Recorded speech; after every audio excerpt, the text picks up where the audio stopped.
Hey, beauty friends, it's me, Meredith from Beadalon and Artistic Wire. Welcome to another exciting Michael's Community Classroom class. Today is all about bales. And you might think, why a whole class devoted to bales? It's kind of a random thing to do, but I actually think that the findings portion of jewelry making is one of the most important. And it's one of those design elements that can really make or break your design. So we have in Michael's 4 different kinds of bales, and I'm going to talk about each one in turn. And we are also going to have a little bit of a bonus at the end where I'm going to show you how I like to make my own bales. So if time allows, and I think we will have time for that. So welcome everybody who is watching us live, and welcome if you are watching on the replay. Again, I'm Meredith from Beadalon and Artistic Wire, and I'm really excited to be going over all of this information about bales. If you do have a question, you can go ahead and write it in the chat, and as they scroll by, hopefully I will have an opportunity to see them and to address your question. So without further ado, I think we're ready to go down to the mat so I can show you the very, very basic what we're talking about today. So when I say bale, what in the world am I even talking about? For me, a bale is something that connects a design element, whether that be a bead or a pendant or a polymer clay piece or something that you've bezeled. It connects that to your design. So whether that's a chain, whether that's a strung necklace, whether that is a piece of leather, it could be almost any stringing item, right? But the bale is what connects or attaches that dangle, or that bead or that pendant to your design. So when you go into Michael's, the pendant bales from Beadalon and from other brands as well will be in the findings aisle. And I think that sometimes when I go into Michael's, I get very overwhelmed by that findings aisle. There are so many different kinds, different pieces, different parts, and it can be really overwhelming for what you should choose, right? So hopefully with some of the explanation today, I can take some of the mystery out of choosing those items for your design. So this is what the packaging will look like for the bales, okay? So I think it's important just to know what you're looking for when you go into Michael's. So as I mentioned, there are 4 different types of bales that work. All of them work just a little bit differently. And whether you use one over the other sometimes is form and function, but oftentimes it can be design. We're going to talk about that a little bit as well. But before we get into all of that, we are first going to talk about the pinch bale pendants. That's this guy right here. Then I'm going to talk about the straight up called pendant bales. Some of these names are not the most creative that have ever come out of Beadalon, but they are descriptive, and that's what's very important. Then this one is the pinch pendant bale. This one is really, really cool. I like this one a lot. I like them all, but this is one of my go-to bales for lots of things. And then this one is actually a glue-on bale. And we are going to demonstrate and talk about gluing items onto this. And my preferred glue for that is the Beadalon bead stringing glue. So those are the 4 different bales that I'm going to be talking about in class today. And you can see over here, I have a little tease here on my chain. We're going to, at the end, also, a little special bonus that I like to throw in. We are going to learn how to create this, just a simple necklace out of chain.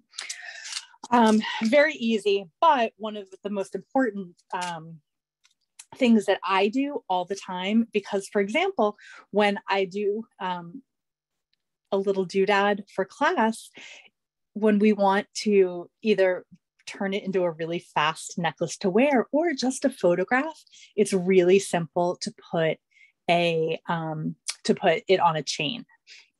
So super simple, especially now that we are in the gift making season, right? And I will speak for myself. I know that I always need a last minute gift for something. I have been invited last minute to a party, or I forgot a teacher's gift. There's always something that I need to make last minute. And this is a perfect opportunity to use these items to do that. Okay. So first things first, let's talk about and I have a little cheat sheet over here on my computer because I want to make sure that I'm giving the right words, not necessarily the ones that I call them when I'm sitting in my studio. So this is the Pinch Bale pendant. And in the handout that was given for today, and that Raina just posted the link to, I'm going in order. So this is the first item on that handout. So let's talk about the mechanics of this bale. So we have this prong right here, and you're going to see in a moment how I open this up. And then here, this is actually the bale part that's hanging from our necklace, and a loop here in the middle. Now, a couple of things that you'll note. This part right here, I often will cut this off. I know, right? Crazy. But sometimes I just need this little part right here, and this loop here is enough. So just keep that in the back of your head as you're looking at your findings that you might have in your beading stash. You can very easily come in here with your cutters and just snip that metal. It's thick enough that it's going to be strong for a piece of jewelry, but thin enough that you can actually cut it off. And I do use that finding often as just itself with a loop. So how do we use this, right? It's closed, so that's kind of a little random and weird. Not really. It's just kind of how it gets manufactured. So last time I was with you, we did an overview on pliers. And one of the things that I did not mention that is a perfect use for our bent chain nose pliers is coming in here and opening up this bale. So let's get a nice shot here. Just going to come in. Usually we use our pliers this way, right? We close something down. But in this instance, I inserted my pliers and then I just opened them up. And now I have a space here to add any bead that I want within the measurements of it fitting, right? So this is a 22 millimeter. Yeah, 22 meter. I keep saying meter, 22 millimeter bale. That makes more sense, right? And it works really well for a variety of different applications. So I've opened it a little bit. I don't want to over open it because it is metal. And of course, the more times you open and close metal, the weaker it gets.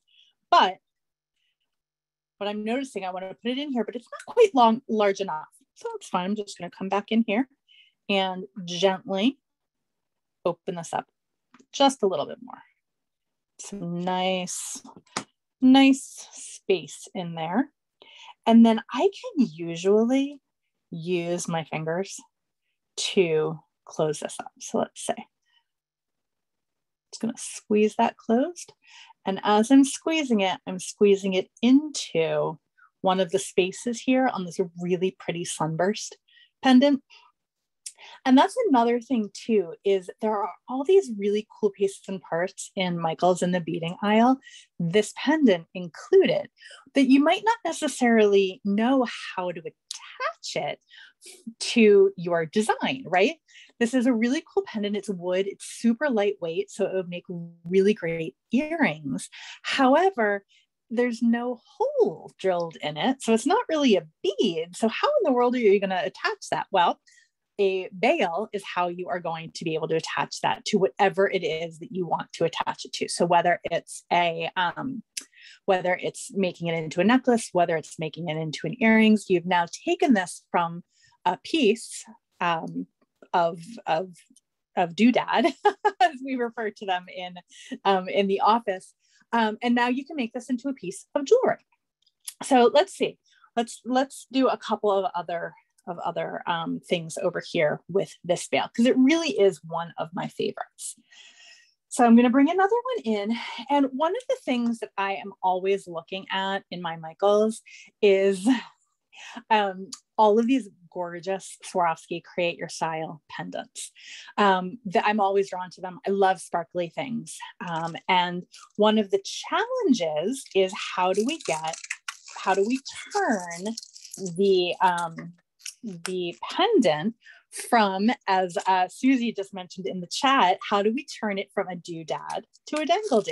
I love that. Okay, so I try to open these without destroying the packaging, but then I literally just throw the packaging away. So I don't know, it's kind of like opening up a holiday present where you do it so carefully and then you end up throwing the wrapping paper away afterwards. I don't know, crazy. Okay, so once again, we're just gonna come in here, and all I'm doing is I put my fingers in the middle of those pliers and I just open it up, okay? And so now here's this gorgeous pendant.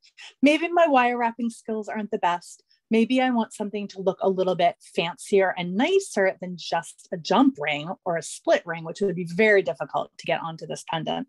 So I come in here with my pinch Bale. And again, I can just do this with my fingers. And now I have a way to hang this amazing dagger pendant from anything that I wanted to. Love it. Okay, so that is two different ways or two different things that I have just turned from, I love that, from doodads to dangle-doos using the pinch Bale pendants. So now I want to move on, and I want to talk about the pendant Bales. And that is these little fold over pieces of metal. And these are really good for if you have, for example, a chain, whether it be a thick chain or a thin chain that is already made. So you have a pre-made chain, and what you can do is use the opening here to slide it over that chain. So let me show you what I mean. I have a little bit of chain over here. And if this were chain that was already ready-made, I could come in here and slide this either into a link like I just did there, or if it's very thin chain, you can actually, let's see if I can do this. Yep. Slide it in so that it moves on the chain. Okay. Something else that I did with this is I made these really pretty and make me so happy mermaid earrings. So once again, in the beading aisle, I found these components, these hanging components of mermaid tails with these really pretty sand dollars.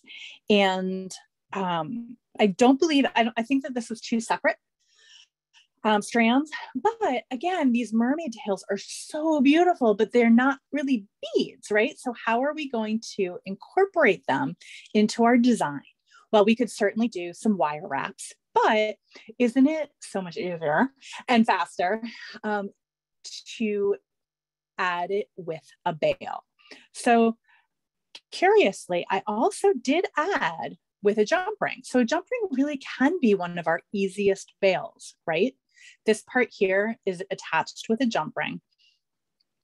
But what I did here is I attached the top of this mermaid tail to the ear wire with another jump ring and a pendant Bale. Let me make sure I'm getting my words right.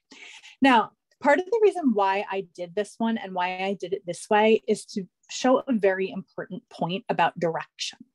And again, this is one of those things that is so important and makes or breaks a design, but not necessarily something, especially if you're just starting on your jewelry making journey, something you might even intuitively be thinking about.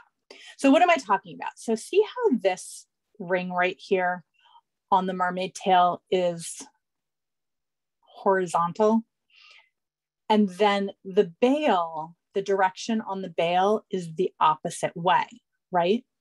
And so if I were to just attach the Bale to something, The mermaid tail from my earring would be sideways. So this really matters when you're attaching things to things, is to figure out how many times you need to change the direction of that join.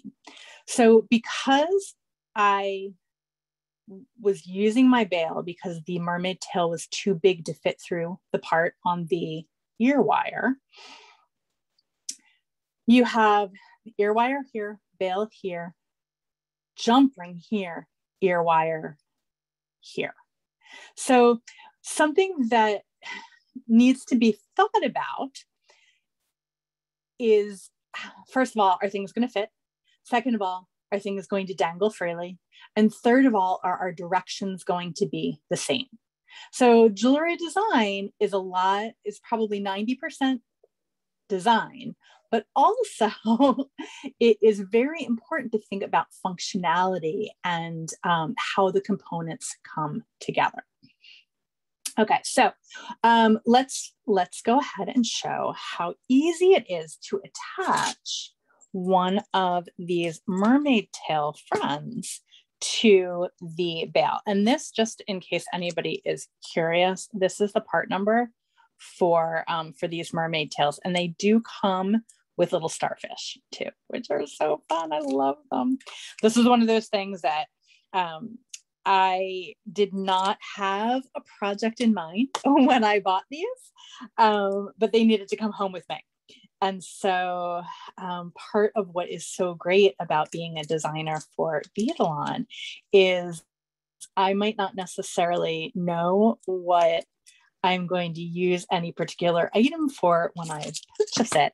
However, when I need it, generally it is in my stash. Okay, so once again, loop, loop, loop on the top, loop on the bottom.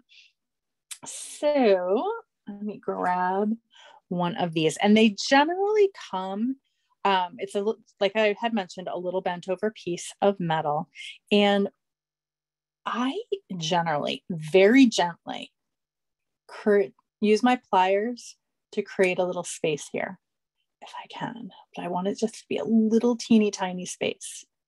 Okay, just notice that my nail is broken. That's weird. Okay, so little teeny tiny space here in that Bale, and all I'm going to do is I am going to hook that item onto that Bale. Now, did you see how I turned it over? Because I want to make sure that the front of the Bale and the front of the doodad, the front of my mermaid tail, are on plane, right? Are on the same side. Because if I had done this backwards, then that little notch, that little gap in the Bale would be on the front side. Now, is that the end of the world? No, but is it the difference between a nicely professionally finished piece of jewelry and a piece where you could have taken a moment? Yes. So just want to make sure that when you are doing these things, that the proper side of the Bale is facing the proper side of your piece. So perfect Bale for this job. Now, something that I wanted to also point out, though, is that this would not be the perfect Bale for this job, right? Because the way that this Bale is constructed, it's not going to have enough room here in between the the front and the back of the metal to hold this the right way. So yes, sometimes beads or sometimes Bales can be used for a lot of different purposes, but oftentimes there is a right Bale for the job, much like there's the right tool for the job. There is the right Bale for the job. So just a couple of other things that I made with this one. Yes, no, we're going to move on. Okay, so that's what I wanted to show for this one, this earring right here. And boy, do I wish I could wear earrings anymore. I just, every single ear wire, whether it is pure gold or sterling, whatever, stainless, bothers my ears. But these, I adore these earrings. They make me so, so happy. And I am not ready for it to be fall yet. I don't know about you, friends, but I am not ready for it to be fall yet. So I want to hold on to my mermaid tail earrings for as long as I can. Okay, so moving right along, the next one we have is the pinch Bale. And let's see if there's a good question here. When you pinch the Bale open for the earrings, do you need to push the Bale back again? Yes. Okay. That's a very good question. I did not have that problem here, but now that I'm looking at it without my finger in the way, I can see there is a little bit of space here. And so I do want to come back and bend that metal back and the bottom one in to try to get those to come together. Yep. Very, very good question. Sometimes if you squeeze it too much or this part here is too big, you are going to have a situation where that space is big. And of course, just like if you had a jump ring that was open too much, that jump ring would, that material would slip out of the jump ring. So yeah, very, very good point. Thank you for that question. Okay, so pinch pendant bales. Now, these guys seem to be one of my go-to pendant bales. I don't know if it's just because of the beads that I use happen to fit with them more often than not. If it's that I have a lot on my beading desk at any given moment, I don't know, but they're secure. They are easy to use when you get the hang of it. And I like how they look. It's just a nice, sleek piece of metal. So let's get that nice and in focus and stop bumping the camera and you can see what I mean. So once again, I have these, I believe these are both Swarovski components. And again, you are sensing a theme. I love these pendants, but we buy them and then we might not necessarily know how to hang them off of something. And that is where these pinch pendant bales, as they are listed on the Michaels website, come in. So this is what they look like finished. This is what they look like before they are finished. Now, depending on what I am hanging from these bales will determine how I prep them is kind of the best way of saying it. So I'm just going to grab from my strand here another one of these hearts, and in fact they are so sparkly they looked like crystal, but they are in fact glass beads.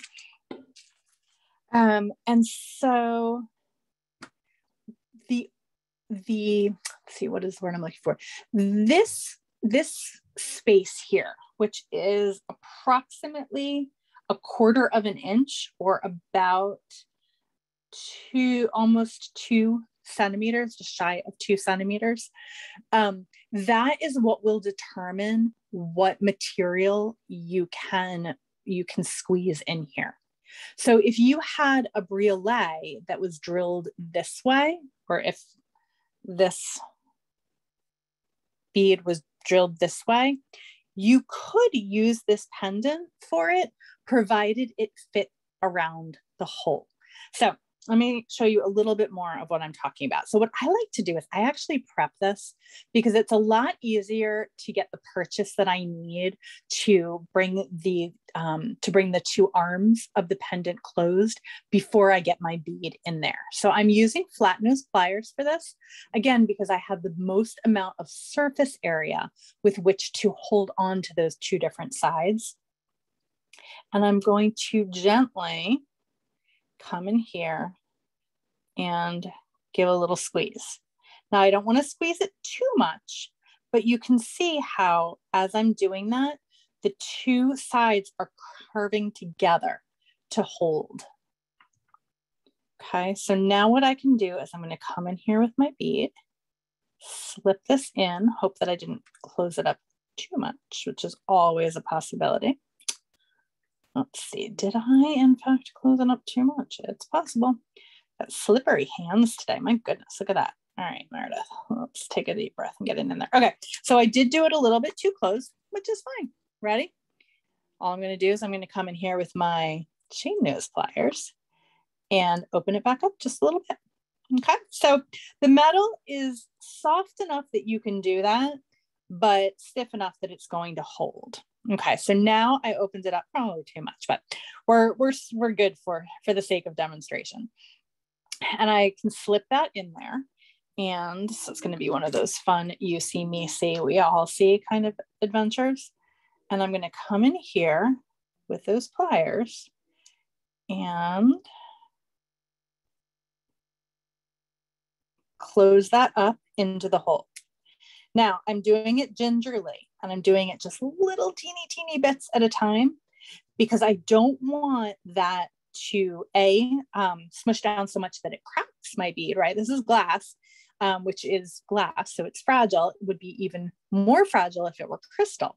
So you do want to take a certain amount of care as you're doing this. Small incremental movements, just like everything else in beading. And so now you have a really pretty Bale. Okay, so let's do that one more time with something else here on the beading mat. Let's see, what else can we put together? Well, so here's something interesting. So I have just that starfish that came on that same strand that the mermaid tails were in. Actually, you know what? These are more fun. This will be more fun. See, right? Things in our stash. So these, they do have a hole at the top. These are these fun, let's see, what are these called? They're called glass beads. Glass red hot chili peppers. So fun, right? I'm telling you, I'm not ready for it to be fall yet. I'm still stuck in summer. And they do come with jump rings. But isn't it more fun to make something a little bit prettier? So I'm just going to take this jump ring off. And now these you have to be very careful with, because it is glass and they are this very thin piece of glass here. But with a little care, I think that we are going to be just fine. So once again, I'm going to come in here and I'm just pinching down really gently using those flat nose pliers to bring those two ends, just to kind of start coaxing them together. Yes. It's just, I find that it's easier to do when I don't have the thing that I am attaching in there. Okay, so let's get that in there. And we're just gonna hold that. And this really shows very well the ends coming together. Okay, so the ends are together here. However, what you can also do, if you're savvy, hopefully everybody saw that, I just squeezed it just a little bit more, and those two ends bypassed each other. Let's see if we can get a really nice shot of that. We can see how those two ends bypassed each other. Don't mind my broken pointer fingernail. Not pretty, but the show must go on, right? Okay, so perfect. And now we have a way of having this really cute, fun chili pepper as part of our design. That's a little bit more decorative, right, than just a straight up jump ring. And it would not be probably would not be possible to get a split ring on here without breaking the glass piece. Okay, so let's see. We did a couple of different things with the pendant bales. So I think we are ready to move on to the glue-on bales. Now, the glue-on bales are great because even though they are only about 10 by 23 millimeters, if you have a much bigger piece, you can certainly glue it onto the top of that much bigger piece. So these are actually beads, right?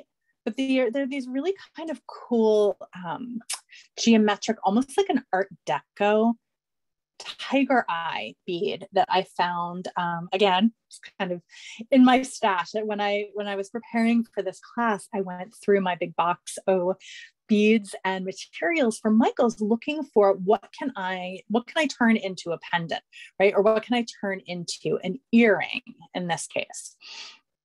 And so I was able to use the glue-on bales to turn these beads into pendant earrings rather than stringing them onto something, which would be a cool thing. Also, I did the same thing with these little turtles. I mean, can you even handle the cuteness? Now, again, these guys are drilled. They have a little hole straight through, but really to show off how cute these little turtles are, I was able to glue it onto the glue-on bale.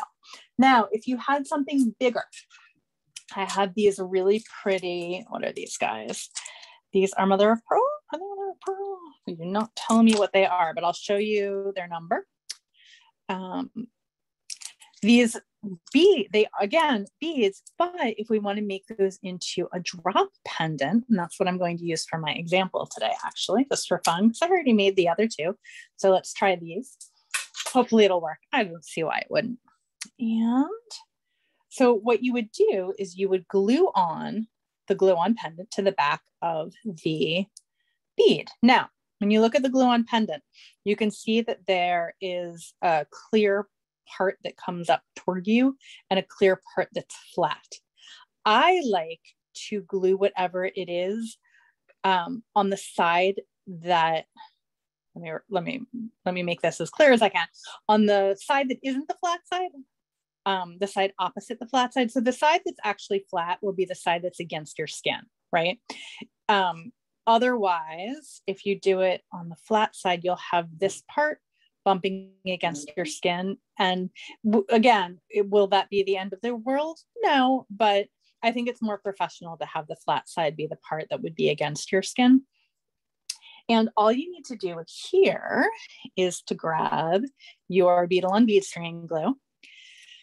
And just as a reminder for everybody, when we use the Beadalon bead stringing glue, I'm not squeezing this at all. In fact, I haven't even closed my hand around it yet, and I already have that nice bead of glue coming out the end. All you need to do to use this bead stringing glue, or if you have a GS Hypo Cement, which is in a similar kind of container, all you need to do is to open it up and allow the warmth from your hand to allow that glue to flow. If you squeeze on the tube, all that will happen is that the glue will keep on coming out. It will not stop. And really, well, there you go. And we have it on my hand because I talked for too long. All you need to do, like, what can I wipe this on that will not get ruined? Grab a little paper towel, friends. Sorry about that. You don't generally want to get glue on your skin. But you also do not need very much, nor do you need to squeeze this. So again, just as I'm chit-chatting here, the warmth from my hand is allowing that glue to flow out. I'm just going to put a nice thin layer on here. Put that down. And then I should, especially since I'm wearing my glasses, be able to get this back in to the tube. Okay. And just that little drop, if I had kind of gone a little bit faster, would not have been so dramatic. Okay, so now all I need to do is just lay this on. And really, I would do this on a flat surface. Tap it down and let it dry. Easy peasy. And that is what is so great about glue-on bales is you tap it on, you let it dry, and then you can attach it with, in this case, I used a jump ring to attach the top to another ear wire. So many different options for when you are using the bales. Let's get that back into focus, camera. let's work together. Okay, so now that we have all of these dangles, right, all of these doodads, let's talk about how we're going to attach them to make a piece of jewelry, right? Because we're here, we have made a whole bunch of dangly things, but the dangly things really aren't good for very much, except for looking at and thinking are pretty, until you turn them into earrings, into jewelry.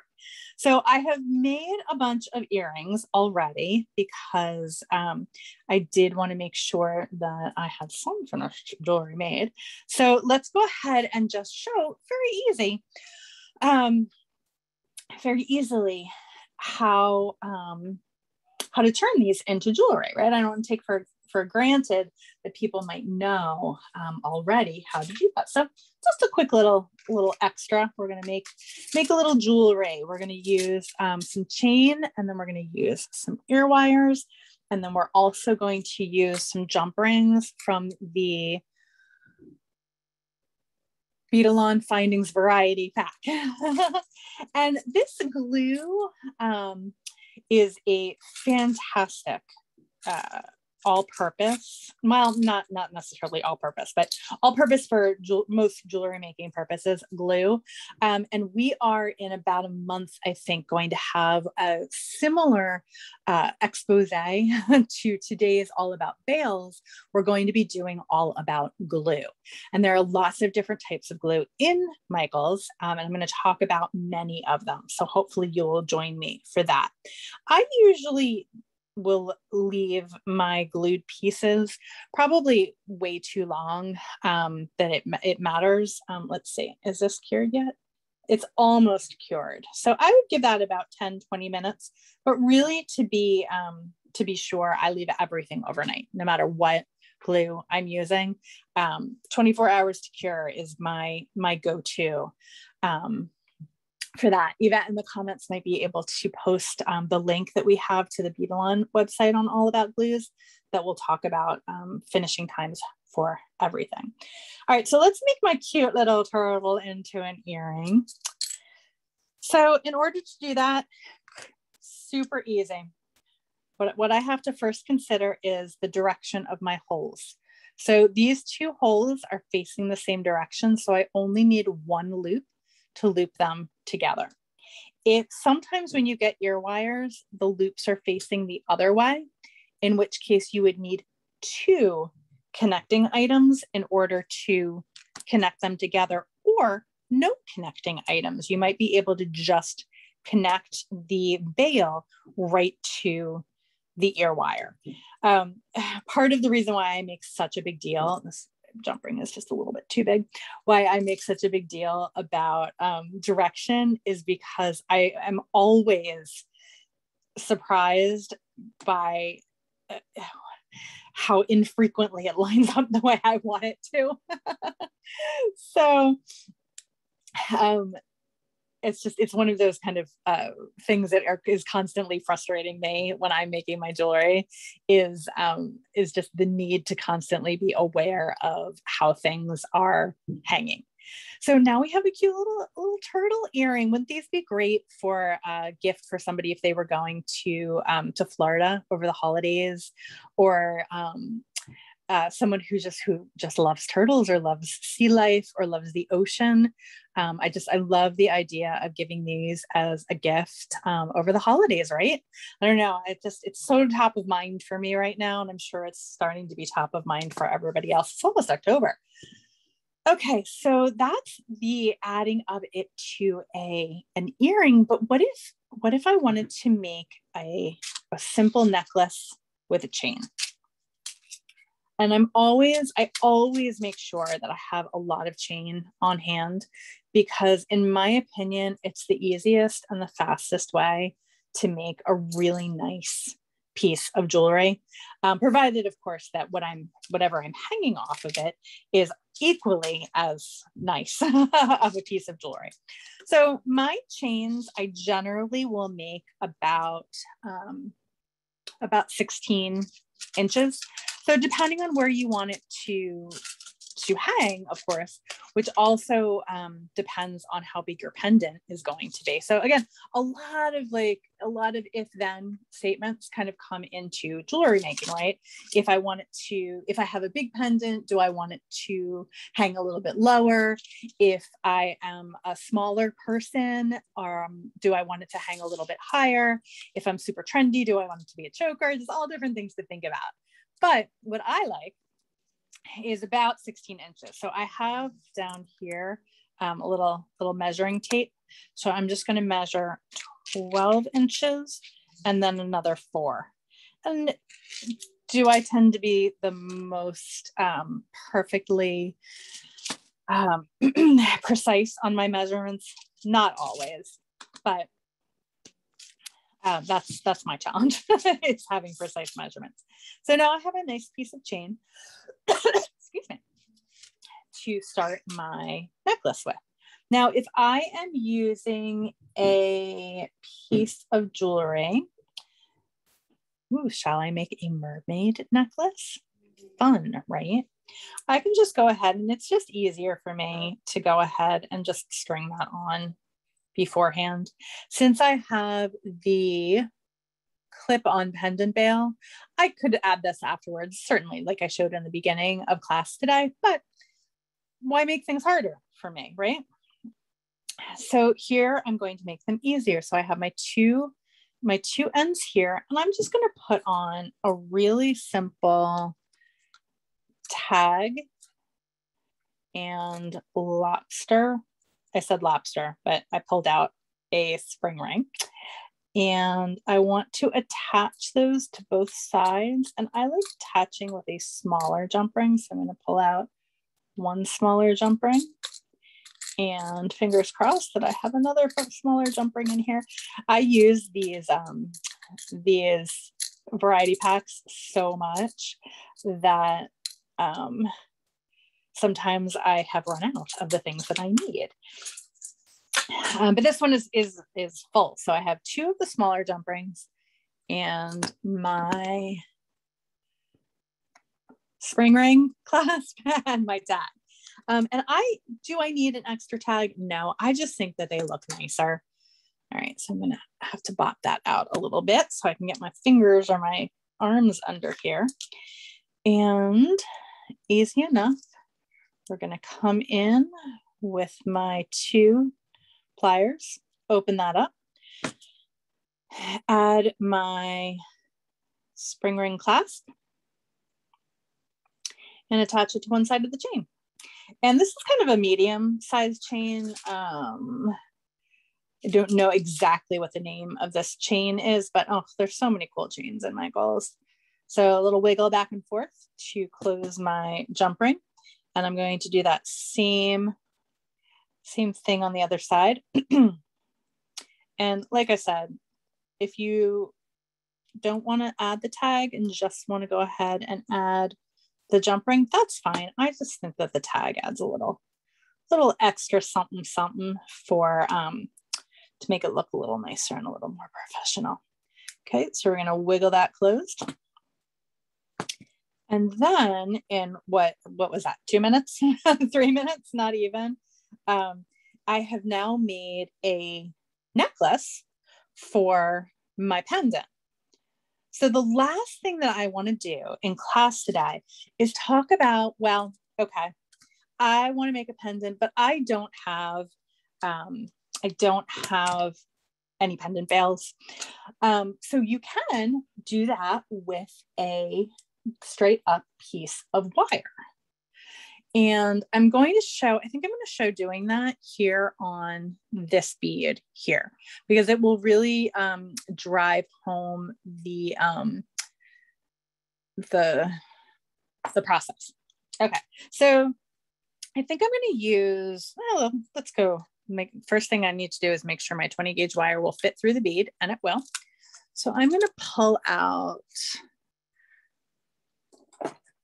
first I need my Nylon Jaw Pliers. And again, if you were here for class when I did the tools class, you'll know that whenever I do any wire work, I take my Nylon Jaw Pliers and I just run it against that wire in the very beginning. So I'm pulling out a length of, let's see, 7 inches. Is that going to be too much? Probably, but that's okay. And I'm going to thread this on right here, or through the center hole. And so this will work the same for all different kinds of pieces, parts, and pendants. It's just a little bit of a different look. And depending on what look you're going for will determine whether this is the right look for you, or if you wanted to instead use the glue-on pendant bale. Any of the other bales won't work for this though, because the hole is so far apart and there's so much room in between. So all I'm going to do here is, using my best tool, my fingers, pull these together and make a triangle. So your triangle can be up here, but I like my triangle to be down as much as I can possibly get it. And this technique will also work if you have a briolet or a briolette bead that is drilled rather than up and down or through it, if it's drilled on the long side. Okay, so I have a nice triangle right at the top of my bead. And now what I'm going to do is I'm going to take, I like using my flat nose pliers for this. Again, I talk about and use flat nose pliers an awful lot. I find them an incredibly helpful tool in a lot of different beading uses. So I'm going to bend this top wire straight up, and I'm going to bend this bottom wire down at 90 degrees. So I have a nice little triangle here with a 90-degree angle at the top. And then what I like to do is I like to hold that with my bent chain nose pliers, I think. I'm going to hold that with my bent chain nose pliers, kind of like that, okay? And what I want to do, I can use my fingers for this, or I can use a tool, or what I'm probably going to do is a combination of both. And I'm going to bend this around in a link. And I'm actually, what I really need to do is hold it like that, so that I'm still holding it, but my tool is out of the way.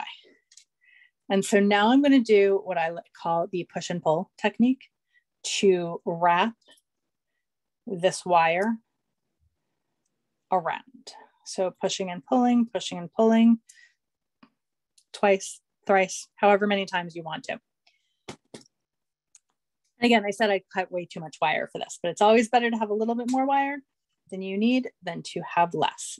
And then of course I want to come in here and I want to bend that down. And so now here we can decide whether we want our loop to be perpendicular to our piece, or if we want it to be parallel to our piece. And that's going to depend on what you're going to do next. So for the sake of argument, we are going to make our loop perpendicular. So I'm going to grab my round nose pliers and hold them right at the top of that loop, and take my thumb, bend that straight back.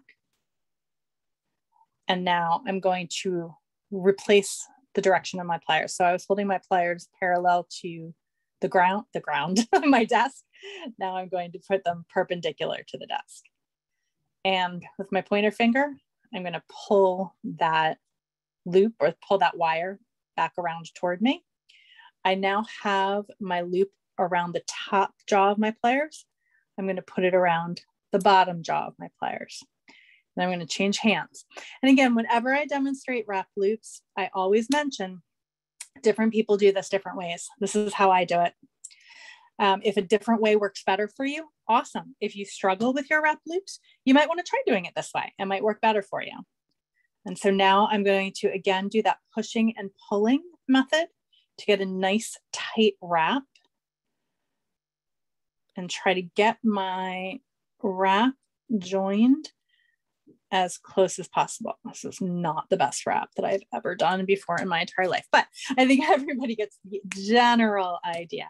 I think it's also because it's 20 gauge wire, and I oftentimes use 22 gauge wire because I like a little bit more of a delicate look on my wraps, but you should be able to get this tucked in here so that you have a really nice wrap. Now, I did my loop front to back, right? So that would indicate that I was going to string it onto whatever my necklace was going to be, like this. But say I changed my mind, or I made a mistake, or something went wrong, and I decided that I actually wanted my loop to go the other way. It's actually really easy to fix that problem just by grabbing it with your chain nose pliers and giving it a little twist. I know, just between you and me. I wouldn't recommend doing a lot of that twisting or twisting it back and forth and back and forth.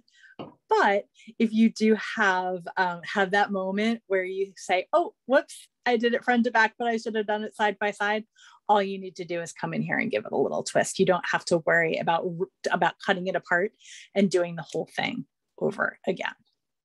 So I have accomplished everything that I set out to accomplish today. Thank you guys so very much for joining me for Bale's class today. I very much appreciate it. We covered a lot of ground.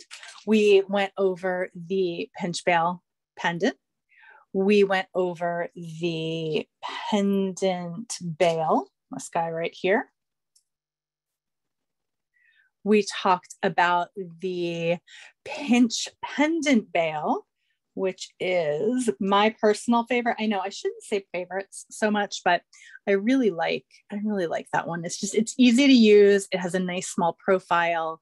And I always seem to have them around. And then last but not least, where did my glue-on pendant go that I prepared? I want to see if that has cured yet. Oh, here it is. Nope, not yet. So I would give that more like I said, I let all of my glue cure overnight. So it's up to you for how many times you want to test it to see if it is set up. But definitely a couple of hours. But once again, like I said, overnight is the best way to go. So if you have made anything using a Bale, either from inspiration that you got from class today or in general, please feel free to post that on your socials and use the hashtag Make It With Michaels. I believe they also use Michaels Community Classroom. And then of course, hashtag Beadalon, because I love seeing everything that all of my beady friends make. If you want to hang out with me more, you can find me on Instagram. I'm at Meredith Joy Designs. And be sure, of course, to follow Michaels, follow Beadalon. We also have a Facebook group, Jewelry Making with Beadalon, and we love to see everything that you all make. So thanks for joining me for class today. Thanks, Raina, for doing a great job moderating, and Yvette, as always, doing a wonderful job posting links and answering questions. Be sure to check out all of the Michaels classes from the Michaels Community Classroom on their YouTube channel. There is so much to learn and so much wonderful creativity to flow through your fingers and onto your workspace. So again, thanks so much for hanging out with me. I will be teaching classes again for Michaels at 2 o'clock Eastern time on most Wednesdays. And of course, Sarah Lovecraft teaches for us as well. So be sure to check out all of the upcoming classes on the Michaels Community Classroom website. Thanks, everybody. And until next time, happy beading.